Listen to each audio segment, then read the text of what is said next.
Hello and welcome to Beyond Japan, an interdisciplinary podcast that looks at the broad reach of Japanese studies from within and beyond Japan. This podcast is brought to you by the Centre for Japanese Studies at the Sainsbury Institute for the Study of Japanese Arts and Cultures, in collaboration with the University of East Anglia. I'm your host, Oliver Moxham, Project Support Officer at the Sainsbury Institute and researcher of Japanese War Heritage. This week we are joined by Dr Marta Fanasca, researcher of Japanese and Gender Studies at the University of Manchester, to discuss gender in Japan through Dansō Crossdressing escort services. We discuss issues of applying universal understandings of gender and LGBTQ+ terminology in a national context, challenge the Euro-American term of escort, and explore how supposedly conservative Japan reconciles with its history of gender fluidity. We hope you enjoy the show. Good morning, Marta. Thank you for joining us on the podcast. Good morning, Oliver. Thank you for inviting me. So first of all, we'd like to start, as we always do, finding out a bit more about you. Can you tell us about your field and how your interests have brought you there? Yeah, so speaking about my academic path, I'm a bit of a stereotype. I was into manga and anime during the high school, which led me to get my BA in Japanese Studies. I got a 2-year MA in Translation Studies, Japanese language, and then I thought that academia was quite my cup of tea. So I went for a PhD in Japanese Studies, which I obtained from the University of Manchester. I am interested in Japanese contemporary culture and subculture, gender performativity, manga, anime, and contemporary Japanese art, and I approach all these areas through a gender studies perspective. Specifically, my PhD research was focused on the phenomenon of female-to-male crossdresser known as Dansō, and a specific sector of Dansō identities, those working as escorts in contemporary Japan. It is quite funny how I got into this topic because I was in Japan as a research student at the University of Tokyo, and I was trying to improve my spoken Japanese and to find a part-time job to top up my scholarship. And a Japanese friend of mine told me about this crossdresser escort thing because one of her friends was working for a crossdresser escort agency. And I thought it was the perfect solution to improve my Japanese and to have an extra income. So my friend introduced me to this girl working as a crossdresser escort. We talked a lot about the job, and I thought, oh wow, this is very cool. So in the end, I did not work for the crossdresser agency. I just collaborated with them for some special events or promotional shootings. But at that time, I was also choosing the topic for my PhD. So I had a quick review of the scholarship available, and I just realized that no one had been studying this Dansō phenomenon before, even though it was such a groundbreaking topic with so many aspects to address, like gender performativity, commodification of intimacy. So here I am. I started my PhD and I decided to explore this topic through an ethnographic approach. So I went back to Japan in Tokyo and I worked as a crossdresser escort myself for 9 months. And in this way, I was able to get in touch with both Dansō and their clients and to observe the phenomenon as an insider. Wow. So it's been a very hands-on approach. Sounds like you really immerse yourself in your research. Yes, definitely. Yeah. Let's begin by explaining Dansō to anyone unfamiliar with the term. So Dansō refers to the practice of a woman dressing as a man, as you've mentioned. Could you explain for us the contemporary context of this practice, who engages in Dansō, and the various identities it encompasses? Yes, so as you said, the word Dansō means male clothing, and it came to define a woman who cross-dress. The word highlights the first pivotal point in this form of gender transgression. So to embody the male gender, these women modify their aesthetic appearance. So first of all, they dress in a masculine way, they keep their hair short, they use a chest binder, and they also perform with their gestures or the way they speak a male identity. But they do not undertake hormone therapies, nor they resort to surgical modifications. So they modify only the appearance of their bodies, but not the biology. So this is very important because according to my informants, this is what made them different from transgenders or transsexuals identities, which are both labels that Dansō refuse. They state they are different. And also when they talk about themselves, they state to behave and look like men, but they never state to be men. And they do not even negate that their body is a female one. We have different types of Dansō. Some of them work in Dansō cafes, which are similar to maid cafe, but with cross-dresser women serving the customers. We have Dansō cosplayers, but my focus is specifically on Dansō working as escorts. In my interviews, my research participants shared in almost all the cases a very similar life trajectory. They went through a tomboy childhood, they felt very uncomfortable when obliged to wear female clothes, and when they were able to start living by themselves, they switched to a full-time presentation of themselves as gender masculine. This male identity is put aside only in particular occasions. For instance, those who are not out with their families, they come back to their female gender identity during family gatherings. Or another situation in which Dansō need to present themselves as women is during job interviews. This is one of the reasons because my informants decided to start working as cross-dresser escorts, because in this occupation they are not only allowed to dress as they like and to present themselves as gender masculine, but they are specifically qualified for the job exactly for this feature. So through the Dansō escort work, they can express what they define as their real self, their honto no jibun, both during their private life, but also in their working life. I think I should explain a bit what Dansō escorting is. So a Dansō escort company provides clients with the possibility to enjoy a date with a cross-dresser woman. It is necessary to specify that this is not a sexual entertainment, so sex is not an option. What a client can get is company, so is being with someone who will make his best to deliver the perfect date. A date usually costs 4,000 yen per hour. I think the exchange rate should be roughly 27 pounds, plus all the expenses which are charged on the customer. During the date, there are almost no limitations to the places to visit with your escort or the activities to do. I mean, you can go and dine out, you can have a stroll in a park, go to an art exhibition. Basically, if it is not illegal or dangerous, and if you can pay for it, then it's fine. So there were also clients, for instance, who paid a very expensive fee to have a weekend out with their favorite escort. So during a date, there are some basic rules. So not ask nor offer sexual services, do not take pictures, and generally speaking, all physical contacts other than holding hands while walking or parting with a warm hug should be avoided. As for clients, the service is open to both males and females, but 95% of clients are women in an age range between 21st and 60 plus years old. Clients are not necessarily fujoshi, so women with a strong interest in manga, anime, games, not necessarily. Most of them are working single women. Some of them are married, and they are looking for a kind of romantic evasion with an escort, which in their understanding does not count as cheating on their husbands. Dance for clients can occupy a different range of roles. They can perform the role of the perfect boyfriend, the best friend, or a supportive big brother. So the way the relationship can go depends on what a woman is looking for. Most of clients want a boyfriend experience, but others are just in need of a friend who listens to the problems and encourage them. All the women agreed, the women I interviewed, agreed that whatever the role, Dansō are the best partner possible. And this is because Dansō, in my clients' informants' understanding, mix together the best of both the male and female genders, embodying the risoteki na otoko, so the ideal man every woman dream of. So Dansō are aesthetically beautiful with delicate features. They are always well dressed and well groomed.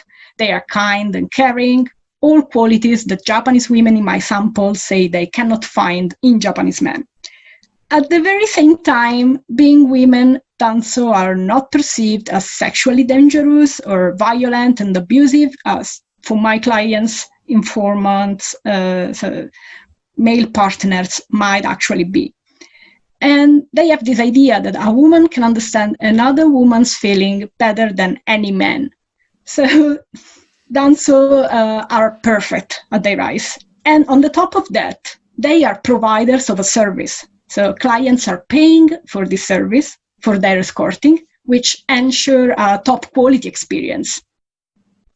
So it's a very multifaceted role, I suppose. One thing that caught my interest when you were describing the rules and the limitations, that I can understand why there's no touching allowed, but why no photographs? Because if you want to take a photo, a picture of your Dansō, you have to pay an extra fee. Okay. And it is also meant to avoid that pictures can circulate online, and it's a kind of privacy protection. I see. Yeah. So to avoid any presumptions around the gender identity or sexual orientation of Dansō, could you explain for us how Dansō crossdressers fit into the broader LGBTQ+ community in Japan? So this is a very interesting point, as they basically state to have no connections with the LGBTQ+ community. So we tend to assume that if someone's gender identity, biological sex, and sexual orientation are not heteronormatively aligned, they have a connection with the community. But this does not necessarily hold true in different geographical and sociocultural contexts, other than the Euro-American one. So this is not the case of Dansō. Talking about my research participants, so 15 people, 5 were self-identified lesbians, but didn't like to use the word lesbian. 1 self-identified as heterosexual, while the others preferred to not define themselves. What I witnessed in the case of Dansō was an effort to frame their status on a very personal level in terms of individual taste, preferences, and self-expression. And they state that they do not find any connection between their way to express themselves and the advocacy initiatives of the LGBTQ+ community. Obviously, I cannot talk for each and every Dansō identity in Japan, but according to my sample, they really did not want to be identified with the community, and they do not want to be identified as lesbians. So the label they choose to define who they are is Dansō. And they do not even fight to get increased visibility or rights. They do not attend parades such as the Gay Pride. And they also define those belonging to the community as too vocal. So it's quite funny. Of course, this approach reflects a wider attitude of Japanese people toward activism, which, when contrasting with established institutions or social harmony, we can say, it's not always positively received. And moreover, in Japan, it's still widespread the idea that homosexuality is a personal condition regarding an individual's taste in bed. Mm-hmm. So to state I am gay or I am lesbian does not have the same political or identitarian meaning that the same statement can have in the UK, for instance. Of course, it is impossible not to think that this perspective can be affected by a negative perception of homosexuality, and in order to avoid the stigma, my informants reduce their situation to a personal condition of likes and dislikes, which does not attract critics. Also because we need to keep in mind that they are working with clients, so they have to avoid all those things that can potentially keep clients away. However, I think it is very important to not project onto them our Western, let pass me the word, thought, so our belief, our ideology and vocabulary when talking about them. So if we apply a Euro-American understanding of their identity, we would be oriented to refer to them using the plural pronouns like they, them, because Dansō can be assimilated to non-binary identities. However, this does not really fit to Japan, where it is quite unlikely that someone will use a plural pronoun to talk about itself, don't you think? Yeah. And in the specific case of Dansō, they openly asked me to be named using male pronouns, so to not respect their wish and using a non-binary terminology is actually an act of sexual neocolonialism in my view. So it's a kind of power imposition from the researcher who can run the risk to misrepresent these communities, sticking onto them a global queering view and label. So in my view, it is fundamental for an ethical and objective representation of queer communities in non-Western context to respect local embodiments, even though our understanding or commitment to activism may be leading us to assimilate these minorities into our personal views and battles. Very interesting. So to summarize, would you say that the title or role of Dansō, rather than being considered a gender identity, it could be seen as a lifestyle or a way of life? So for some of them, it's definitely a lifestyle. For others, it's not clear. I think they are still looking for a way to define what Dansō can represent. My informants, most of them was Dansō in two different ways. So they were Dansō and they were doing Dansō. So Dansō articulated their identity as a mode of being and a way of doing. And it was quite complicated. Very interesting. So I've done a little research of my own on geisha, which is another aspect of escort work in Japan. And when I discuss this with those unfamiliar with it, the part which is most often met with confusion is the role of an escort in Japan. For example, I have to emphasize that hiring a geisha is not like hiring a prostitute. They're not hired for sex, but for a very particular and expensive kind of companionship. Is this comparable to the role of the dance escorts, where they are being hired for a more nuanced service than we associate with escorts in Euro-America? Yes, definitely. So there are some similarities between the role of both Dansō, escort, and geisha. And especially there are similarities between what they provide to their customers. So as you clearly highlighted, both figures are not meant to provide sexual satisfaction. So in the case of geisha, this might represent a possibility, but it's definitely not their main feature. While in the case of Dansō, this is actually forbidden by the rules of the company. So clients are asked to sign a contract before the date where it is clearly written what is forbidden and what is allowed. And in my experience, Dansō escorts were definitely not willing to provide sexual services. And the role of both Dansō and geisha is of being together with clients, so to offer a pleasant conversation and experience. In the case of geisha, they are also skilled artists. This is not the case of Dansō, whose main skill is actually their ability to make the customers feel at ease, supported, or even loved. So I think what geisha or Dansō provide can be understood using the Japanese word sabisu, so service. Sabisu is not only to serve a client, but it entails to be ready to satisfy the needs of a client or to anticipate them. To be attentive, to take care of the smallest details, to make the customer feel spoiled. So there is a strong emotional component in sabisu, which is at the basis of a sector of the service industry in Japan.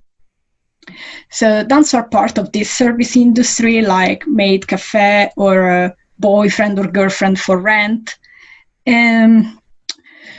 Which are focused on the emotional well-being of clients. One of my customer informants described the escort service as iyashi to akogare, so therapy and longing. And this is what clients were mostly looking for. The position that Dansō occupy is not that of a pure friendship or love, since the relationship is commodified. And the escort becomes a new option, is an halfway between an expert counselor and a best friend who is skilled in listening, provides support, and at the same time shows an emotional involvement with the client. So the customer does not feel the pressure of judgment and social expectation as she's paying. And at the same time, she feels pampered and protected in what is seen as a non-threatening emotional experience.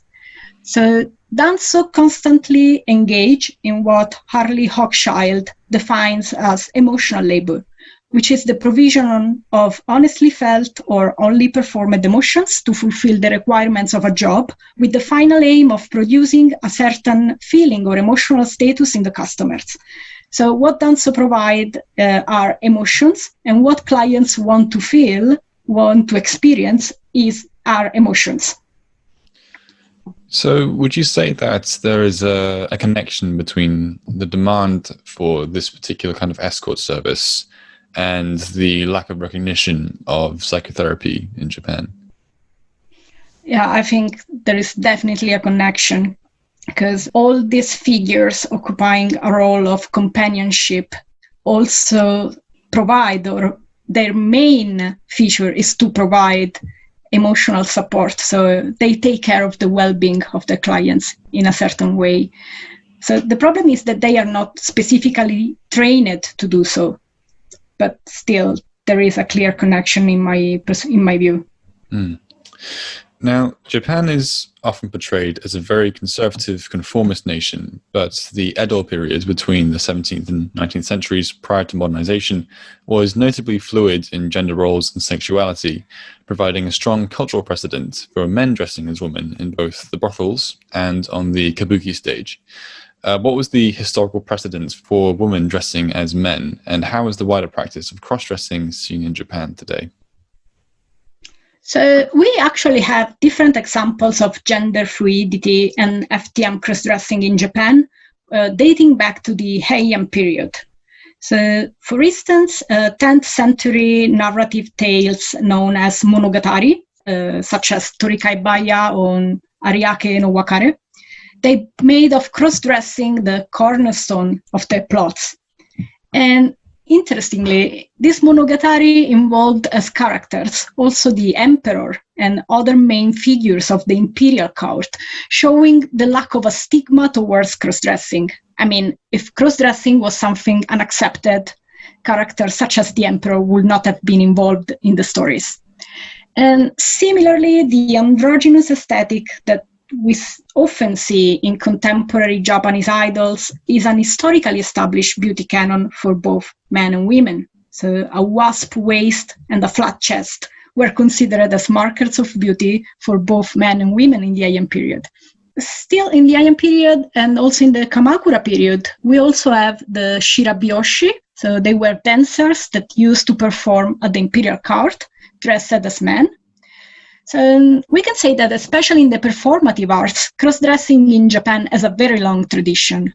And the most known example is the Kabuki theater, which at the beginning was an all-female dancing troupe. It turned around 60-30 AD into an all-man-based performance because there was a ban posed on women performance in an attempt to stop the connection between this form of kabuki and female prostitution. But more recently, we also have the all-female theater Takarazuka Revue, which was founded in 1913, and it is based on performances where all the roles are played by women. So women performing female roles are called musume-yaku, while women performing the male roles are called otoko-yaku. Still today, this widespread concept of a unisex aesthetic consciousness, which is connected to the Japanese cultural roots, is fundamental, I think, to understand the fascination that cross-dressing individuals may have in Japan. So I think it is not correct to consider cross-dressing in Japan only as a contemporary mode of expression for non-cisgender identities. It can also have this meaning, but not in all the cases. And it is also incorrect to think of cross-dresser individuals as standing for societal upheavals, for the strong link of this practice with the Japanese cultural heritage, and as in the case of Dansō Escort, the concurrent distance with the LGBTQ plus community.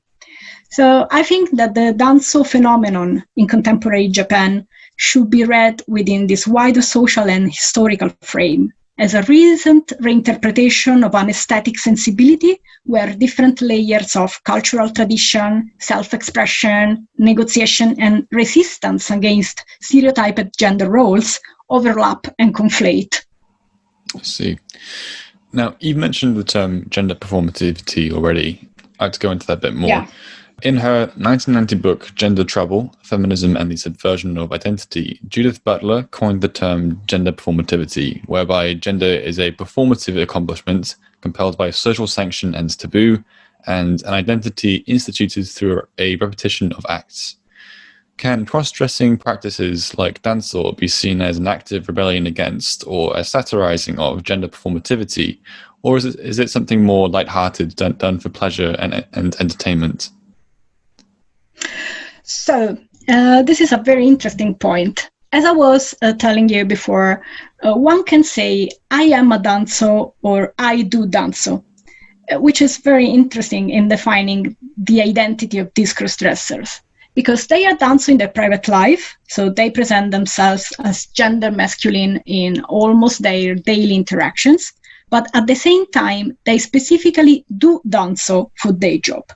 So their identity is articulated at the same time as a way of being and as a mode of doing. And for some of them, the complete identification with the word Dansō arrived only after they had started to work as cross-dressers. So after having paired their being cross-dresser with doing cross-dress. So I analyzed the Dansō phenomenon through the Judith Butler's theory of gender performativity. For Butler, gender behaviors are neither natural nor connected to the sexual identity of an individual. Gender is a repetition of acts with no originals, which are reproduced through patterns conventionally accepted and learned in a certain society as bearer of a specific gendered meaning.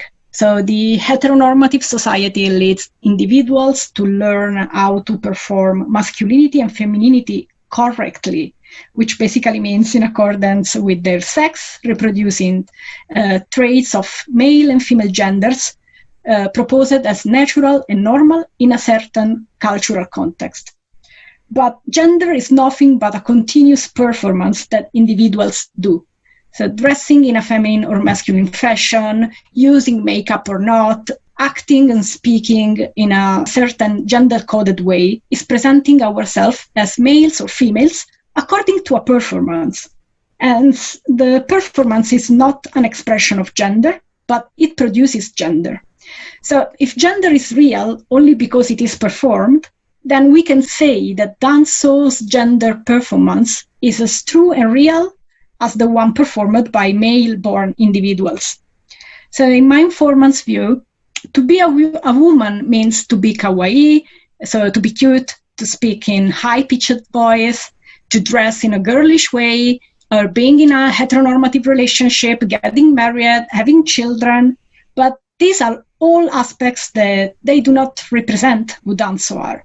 So Dansō self-recognition within the male category is due to their choice to not perform femininity correctly, according to the presumptions that define femininity in Japan. So Dansō diverge from these aspects that the society expects to be compulsory embodied by women, choosing instead to perform a male gender identity which better fits who they are. And then they find a way to express who they are also when they are working. Wow, it's certainly an amazing topic to be researching. Thank you for sharing your findings with us, Marta. It's been a pleasure. Thank you. You can find a link to Marta's research profile in the description below. Next week we'll be joined by Dr. Paula Curtis, historian of pre-modern Japan at Yale University, for a topical discussion on digital Japanese studies, considering how moving the field online through incorporating digital methods, tools and resources can alter its future direction. We hope you'll join us then. Thank you for listening.